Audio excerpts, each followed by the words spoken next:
ल साथीहरू, तपाईहरुलाई चाहिँ म आज एउटा मकै छोडाउने नयाँ तरिका ट्याक्निक यो तरिकाले गर्नु भने चाहिँ एकदम छिटो हुन्छ र म तपाईहरुलाई देखाउँछु पनि। यो एउटा बाँसको कपरेटो भयो अथवा चाहिँ भएन भने कलको पाइपको पनि गर्दा हुन्छ। अनि यसमा चाहिँ तपाईको यो खालको काँटी यसरी जिगज्याग गरेर हाल्दिनु होला, दायाँ बायाँ गरेर। र अर्को चाहिन्छ तपाईहरुलाई यो ड्रिल मेसिन।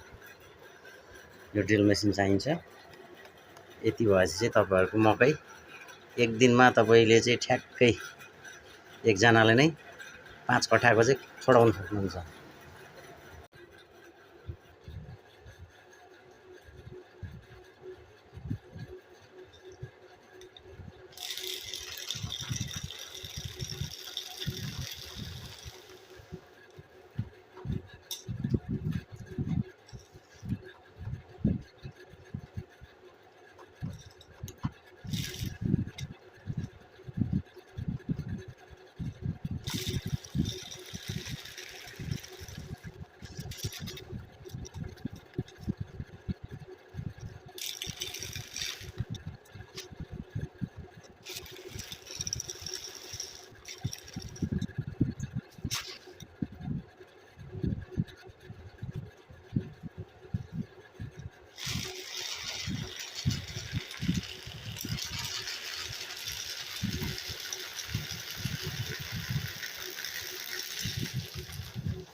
Hello.